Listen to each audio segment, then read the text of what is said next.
Hello, welcome or welcome back, and you are watching Bioenergetics IMAT. Topic photosynthesis light reaction. Let's continue from where we left in the last video. So हमने बात की थी photosynthesis के light और dark reaction के बारे में. Here comes the components of light reaction. अब light reactions में हमने देखा कि आप क्या कर रहे थे कि लाइट एनर्जी को सनलाइट को कैप्चर करके प्लांट उसको कन्वर्ट करता है केमिकल एनर्जी यानी कि एटीपी में. इसके लिए पिगमेंट्स काम आता है. तो पिगमेंट आपके पास ऐसी चीज़ जो कि लाइट को एब्जॉर्ब करे. पिगमेंट्स के बहुत सारे टाइप होते हैं प्लांट में, मेन पिगमेंट्स और एक्सेसरी पिगमेंट्स. मेन पिगमेंट में आता है आपके पास क्लोरोफिल ए. इसे मेन पिगमेंट इसलिए कहा जाता है क्योंकि रिएक्शन सेंटर में बैठा हुआ होता है क्लोरोफिल ए, और इसका काम असल में ये डायरेक्टली पार्टिसिपेट कर रहा होता है लाइट रिएक्शन में. ठीक है, क्लोरोफिल ए की एब्सेंस में लाइट रिएक्शन नहीं हो सकता. उसके बाद आपके पास एक्सेसरी पिगमेंट्स जो हैं जैसे क्लोरोफिल बी और कैरोटीनॉइड, ये दोनों ही एक्सेसरी पिगमेंट्स हैं और ये कहाँ पे होता है? लाइट हार्वेस्टिंग कॉम्प्लेक्स में, जिसे आप एंटीना कॉम्प्लेक्स भी कहते हैं.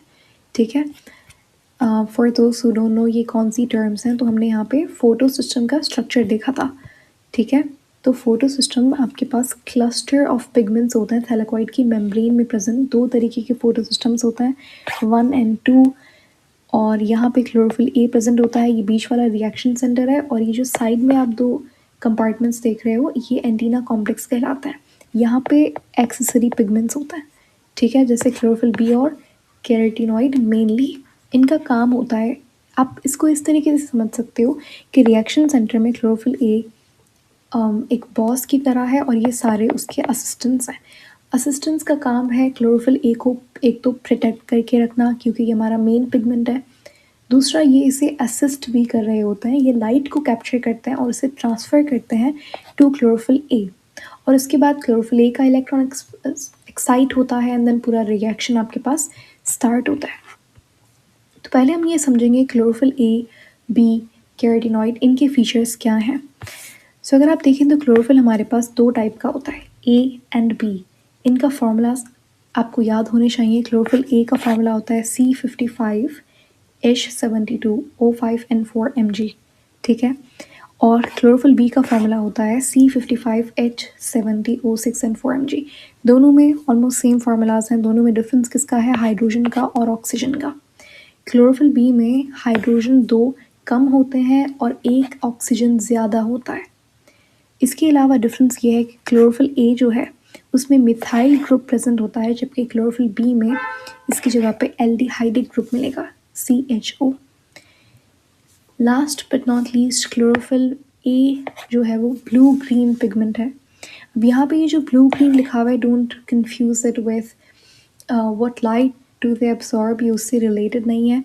क्लोरोफिल ए कौन सी लाइट एब्सॉर्ब करता है वो डिफरेंट है, उसके बारे में अभी हम बात करेंगे. ये जो ब्लू ग्रीन है ये इसका पिगमेंट का खुद का कलर है. ठीक है, it appears to be blue green, ये खुद ब्लू ग्रीन दिखता है, जबकि क्लोरोफिल बी जो है it appears to be yellow green. ठीक है, और इसके अलावा क्लोरोफिल ए की अलग पीक्स होती हैं एब्जॉर्प्शन स्पेक्ट्रम में, जबकि क्लोरोफिल बी की अलग पीक्स होती हैं. क्लोरोफिल ए के पास एक रेड पीक होती है, क्लोरोफिल बी के पास नो सच रेड पीक. अब ये पीक है क्या? अभी मैंने एब्जॉर्प्शन स्पेक्ट्रम का नाम लिया, व्हाट इज इट? ये बहुत सारी टर्म्स होगी, right, but don't worry about that. आसान सी चीज़ है. देखो, ए तो हो गया क्लोरोफिल ए और बी का इंट्रोडक्शन. इसके अलावा आपके पास एक और एक्सेसरी पिगमेंट है जिसे कैरोटीनॉइड कहा जाता है. कैरोटीनॉइड का कलर रहता है ऑरेंज टू रेड. ये एक ऑरेंज टू रेड की रेंज में दिखने वाला पिगमेंट है. ये इसका खुद का कलर है. ठीक है, कैरोटीनॉइड आपके पास लाइट हार्वेस्टिंग कॉम्प्लेक्स में प्रेजेंट होता है. आपको ये और भी बहुत सारी जगहों पे मिलेगा, जैसे कि अगर आप ह्यूमन आई में देखो तो हमारे पास भी फॉर प्रोटेक्शन कैरोटीनॉइड्स प्रेजेंट होते हैं. एंड इसके अलावा ये प्रोमिनेंटली एब्जॉर्ब करता है 475 nm की लाइट को, जो कि एक ब्लू कलर वाली रेंज है. ये लाइट ब्लू कलर में आती है. अब ये रेंज आपको यहाँ पे सच याद करने की ज़रूरत नहीं है, but you need to remember a few things उसके बारे में अभी हम देखते हैं कि कौन सी चीज़ आपको कौन कौन सी रेंज याद करनी है। ठीक है, अभी उस पर आएंगे हम। तो इतनी बात क्लियर हो गई क्लोरोफिल ए, बी और कैरोटीनॉइड के फीचर्स अभी हमने देखे। उसके बाद हर पिगमेंट एक स्पेशल कलर को एब्जॉर्ब करता है विजिबल लाइट के स्पेक्ट्रम में। अब विजिबल लाइट जो है वो बहुत ही छोटा सा पार्ट है इलेक्ट्रोमैग्नेटिक स्पेक्ट्रम का। ठीक है, अब इस विजिबल लाइट में भी प्लांट एक स्पेसिफिक रीजन को एब्जॉर्ब कर पाता है जिसे आप PAR कहते हैं, फोटोसिंथेटिकली एक्टिव रीजन। अब इसकी जो वेवलेंथ है वो आपको याद करनी है, जो कि है 380 नैनोमीटर टू, इसे कुछ बुक्स 400 भी लिखती हैं। ठीक है, सो 380 टू 700 या to be exact it would be 750 nanometre. ठीक है, और कुछ बुक्स इसे 700 nm भी लिखती हैं। तो 380 से लेकर 750 nm वाली जो विजिबल लाइट की रेंज है, वेवलेंथ है, वो ही प्लांट एब्सॉर्ब कर पाता है। अब हर पिगमेंट एक स्पेशल रेंज ऑफ लाइट, एक स्पेशल वेवलेंथ ऑफ लाइट को एब्सॉर्ब करता है। जैसे क्लोरोफिल ए की एक रेड पीक होती है। ये पीक्स का मतलब यहाँ पे क्या है, देखो हमारे पास एक तरीके का ग्राफ होता है जिसे एब्सॉर्प्शन स्पेक्ट्रम ग्राफ कहते हैं, यानी कि एब्सॉर्प्शन ग्राफ वो हमें ये बताता है कि कौन सा पिगमेंट कौन सी लाइट को एफिशिएंटली एब्सॉर्ब कर रहा है। ठीक है, इसे हम एब्जॉर्प्शन स्पेक्ट्रम कहते हैं। इसके अलावा हमारे पास एक और ग्राफ होता है जिसे हम एक्शन स्पेक्ट्रम कहते हैं, और एक्शन स्पेक्ट्रम वाला ग्राफ हमें ये बताता है कि कौन सी वेवलेंथ पे मैक्सिमम एक्शन हो रहा है, यानी कि कौन सी वेवलेंथ पे मैक्सिमम फोटोसिंथेसिस हो रहा है, कौन सा रेंज सबसे एफिशिएंट है। तो सबसे एफिशिएंट रेड लाइट होती है जहाँ पे मैक्सिमम फोटोसिंथेसिस होगा, उसके बाद ब्लू लाइट होती है, एंड देन उसके बाद सारी जैसे ऑरेंज लाइट हो गई, उसके बाद येलो लाइट, उसके बाद ग्रीन लाइट। तो ये आपको याद होना चाहिए कि कौन सी लाइट पे सबसे ज़्यादा रेट ऑफ फोटोसिंथेसिस है। ठीक है, तो अभी हमने देखा chlorophyll A blue green pigment है, क्लोरोफिल बी जो है वो येलो ग्रीन पिगमेंट है, एंड कैरोटीनॉइड्स क्या होते हैं, ऑरेंज टू रेड के पिगमेंट्स होता है। क्लोरोफिल ए की जो रेंज है वो 670 से लेकर होती है, और प्रोमिनेंटली ये 670 और 425 nm वाली लाइट को एब्सॉर्ब करता है। 670 वाली जो लाइट है, ठीक है, वो रेड पीक देती है। कैसे, देखो अगर आप यहाँ पे देखो, ये यहाँ पे वेवलेंथ लिखी हुई है लाइट की, और ये जो आप नंबर्स देख रहे हो ये वेवलेंथ है, और ये जो कलर देख रहे हो ये उस वेवलेंथ पे कौन सा कलर है। तो अगर आप देखो यहाँ पे 670 है राइट, समवेयर हियर, तो ये रेड कलर है यहाँ पे, इसीलिए जो क्लोरोफिल ए है ये डार्क ग्रीन में आपको क्लोरोफिल ए दिख रहा है। तो क्लोरोफिल ए की यहाँ पे पीक है, इसका मतलब क्लोरोफिल ए रेड लाइट को मैक्सिमम एब्जॉर्ब कर रहा है, जबकि अगर आप क्लोरोफिल बी देखो तो क्लोरोफिल बी की ऐसी कोई रेड पीक नहीं है जैसी क्लोरोफिल ए की है। इसीलिए वहाँ पे मेंशन था कि chlorophyll A absorb red efficiently, तो इसीलिए उसकी एक रेड पीक रहती है, जबकि chlorophyll B no such red peak. Clear हो गई ये पॉइंट। ठीक है, तो इस तरीके से हर पिगमेंट का एक स्पेशल वेवलेंथ रहती है। उसके बाद हर ऑर्गेनिज्म में, प्लांट में हमें देखा कि क्लोरोफिल ए है, बी है, कैरोटीनॉइड्स हैं। अब जो फोटोसिंथेटिक बैक्टीरिया है, जो एल्गी है, उसके अंदर डिफरेंट टाइप ऑफ पिगमेंट्स रहेंगे। जैसे अगर आप बैक्टीरिया की बात करो तो उनके पास प्लांट में जो पिगमेंट है वैसे पिगमेंट्स नहीं होते, they have their own version of chlorophyll, जिसे बैक्टीरियो क्लोरोफिल कहा जाता है। ठीक है, वो बैक्टीरिया जो फोटोसिंथेसिस करते हैं वो साइनोबैक्टीरिया होते हैं, जिन्हें हम ब्लू ग्रीन एल्गा भी कहते हैं। इनके पास बैक्टीरियो क्लोरोफिल रहता है। हमने देखा क्लोरोफिल ए और बी, लेकिन इसके अलावा भी क्लोरोफिल की और भी टाइप्स होती हैं, जैसे क्लोरोफिल सी एंड डी, और ये कुछ एल्गा के अंदर प्रेजेंट होते हैं, कुछ एलजी में। ठीक है, अब क्वेश्चन ये है कि पिगमेंट्स काम कैसे करते हैं।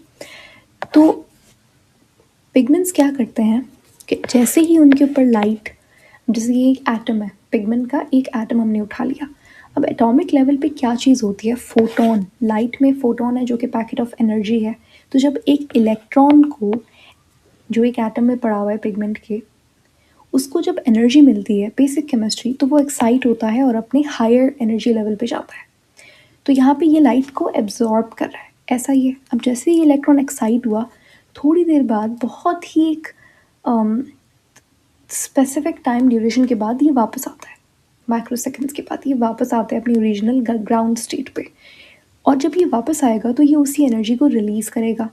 ठीक है, तो क्या हुआ? Electron excite from their ground state to excited state. So होता क्या है, दो से तीन पॉसिबिलिटीज आर देयर जो चीज़ हो सकती है जब ये इलेक्ट्रॉन एक्साइट होता है। जैसे कि excited state to ground state क्या चीज़ होती है? जैसे इलेक्ट्रॉन वापस आना है अब, तो या तो वो एनर्जी रिलीज करेगा हीट की फॉर्म में, और that energy would be lost, बात ख़त्म। ठीक है, या तो जब वो ग्राउंड स्टेट पे वापस आ रहा होगा, तो जो एनर्जी रिलीज होगी वो एनर्जी दूसरा मॉलिक्यूल एब्जॉर्ब कर लेगा, और उसका जो इलेक्ट्रॉन है वो एक्साइट होगा, और जब वो वापस आएगा तो एनर्जी रिलीज होगी, तो तीसरा मॉलिक्यूल उस एनर्जी को कैप्चर करेगा। तो इस तरीके से एक चेन चल रही होगी आपके पास। तो यही सेम चीज़ होती है एक्सेसरी पिगमेंट्स में। उनमें क्या होता है कि एक पिगमेंट का इलेक्ट्रॉन एक्साइट हुआ, जब ये वापस आया तो एनर्जी रिलीज हुई, दूसरे पिगमेंट ने इसी एनर्जी को एब्जॉर्ब कर लिया।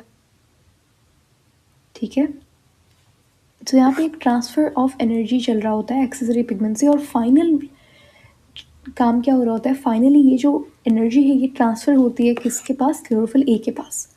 तो असिस्टेंट्स क्या करते हैं? ये इसी मैकेनिज्म को फॉलो करके इसी तरीके से लाइट को ट्रांसफ़र करते हैं एक पिगमेंट से दूसरे में, और ये ट्रांसफ़र होकर एनर्जी कलेक्ट होकर जाती है रिएक्शन सेंटर में क्लोरोफिल ए के पास। ठीक है, सिंपल। अब ये कौन सा प्रोसेस यहाँ पे हो रहा है? तो एनर्जी ट्रांसफ़र होती है to chlorophyll A by the process of resonance. ठीक है, तो एक्सेसरी पिगमेंट्स ना सिर्फ क्लोरोफिल ए को प्रोटेक्ट कर रहे होते हैं, बल्कि उसका जो, अब हर पिगमेंट अलग वेवलेंथ को एब्जॉर्ब कर रहा है, तो जो वेवलेंथ क्लोरोफिल ए नहीं कर पा रहा है एब्जॉर्ब, वो क्लोरोफिल बी कर रहा है। जो बी नहीं कर पा रहा वो कैरोटीनॉइड कर रहे हैं। तो एक तो ये काम हो रहा है कि एफिशिएंसी बढ़ गई, प्रोटेक्शन भी हो रही है। तीसरा, सारी एनर्जी कैप्चर कर रहे हैं ये एक्सेसरी पिगमेंट्स, तो फोटोसिंथेसिस का रेट भी इंक्रीज कर रहे हैं ये। ठीक है, एक तीसरी पॉसिबिलिटी भी है कि जब ये इलेक्ट्रॉन एक्साइट होगा तो कुछ ऐसी चीज़ हो ऊपर कि उसे उस इलेक्ट्रॉन को वापस जाने ही ना दे। So when the electron is excited, so it would be captured by another molecule, जिसे आप प्राइमरी इलेक्ट्रॉन एक्सेप्टर कहते हो। Now this is a very very highly electronegative molecule, और यही चीज़ होती है क्लोरोफिल ए में। क्लोरोफिल ए जो कि रिएक्शन सेंटर में बैठा हुआ है फोटो सिस्टम के, उसका इलेक्ट्रॉन जब एक्साइट होता है तो वो वापस नहीं आता। ठीक है, फिर आगे क्या होता है? That we'll discover very soon. So अभी हमने यही बात की थी कि सनलाइट में एक वाइड स्पेक्ट्रम दिखता है आपको, उसका एक बहुत ही नैरो रेंज, विजिबल रेंज कहलाता है, जिसको आप देख सकते हो। जो वाइट लाइट है वो बेसिकली विजिबल रेंज है। अब इस विजिबल रेंज में जो फोटोसिंथेटिकली एक्टिव रीजन है वो आपके पास है 400 to 700। ठीक है, विजिबल रेंज कितनी है? 300 से 700। ठीक है, लेकिन इस 300 to 700 की रेंज में भी प्लांट जो एब्जॉर्ब करता है वो 400 to 700 रहती है। ठीक है, ये वो लाइट है जिससे फोटोसिंथेसिस होता है। फॉर एग्जांपल, अगर 100% लाइट एक लीफ पे पड़ रही है, तो ये लीफ सिर्फ 1% of that light will be absorb by this leaf. ठीक है, इस 1% से ही फोटोसिंथेसिस होगा।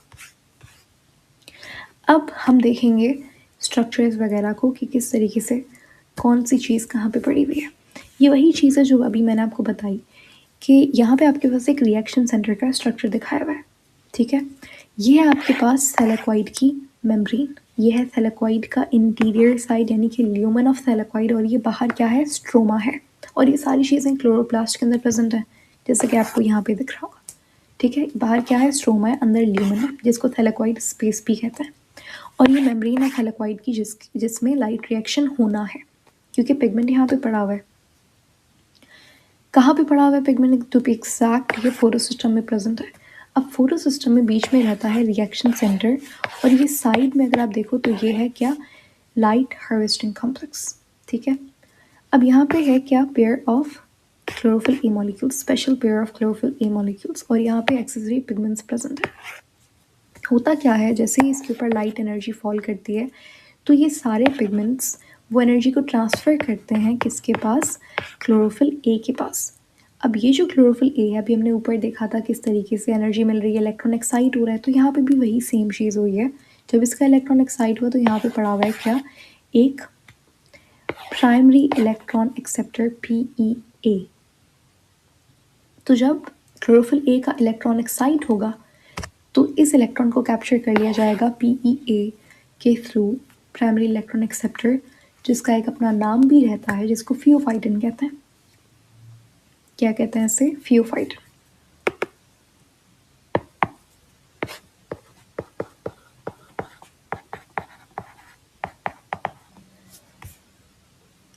ठीक है, तो यहाँ तक बात क्लियर हो गई। उसके बाद आपके पास दो तरीके का फोटो सिस्टम रहता है, एक 2 और एक 1। जो फोटो सिस्टम 2 है उसे आप फोटो सिस्टम 2 या फिर 680 PS680 कहते हैं, और जो फोटो सिस्टम 1 है उसे आप PS700 कहते हैं। इसका पीछे रीज़न ये है, 2-1 तो इसके डिस्कवरी के बेसिस पे इसका नाम रखा गया, जबकि 680 700 ये वेवलेंथ से रिलेटेड है। तो जो फोटो सिस्टम 680 है उसमें जो क्लोरोफिल है वो 680 nm की लाइट को एब्जॉर्ब कर रहा है एफिशिएंटली, और जो 1 है उसमें जो पिगमेंट्स हैं वो क्लोरोफिल ए है, उसमें क्लोरोफिल ए एब्जॉर्ब कर रहा है 700 nm की लाइट को। ठीक है, तो दोनों ही ऑलमोस्ट सेम है, लेकिन इनकी एक तो इनका रेंज थोड़ी सी डिफरेंट है, और दूसरा कि ये दोनों ही इलेक्ट्रॉन डिफरेंट तरीके से ट्रांसफ़र कर रहे होते हैं, दोनों में डिफरेंट इलेक्ट्रॉन ट्रांसफरिंग चेन्स चल रही होती हैं। क्लोरोफिल 1 जो है उसका इलेक्ट्रॉन कहीं और जाएगा, क्लोरोफिल ए 2 का आई मीन फोटो सिस्टम 2 का जो क्लोरोफिल है उसका पिगमेंट कहीं और जाएगा। ठीक है, और इसके अलावा फोटो सिस्टम 2 जो है it comes first in the start of light reaction. तो एक तो उस स्ट्रक्चर के हिसाब से भी फोटो सिस्टम 2 का काम आप पहले पढ़ रहे होते हो, just for the ease of understanding it. तो ये कुछ डिफरेंसेस थे 2 और 1 के दरमियान में। उसके बाद हम ये पढ़ते हैं, and then we have the show of light reaction to be started soon.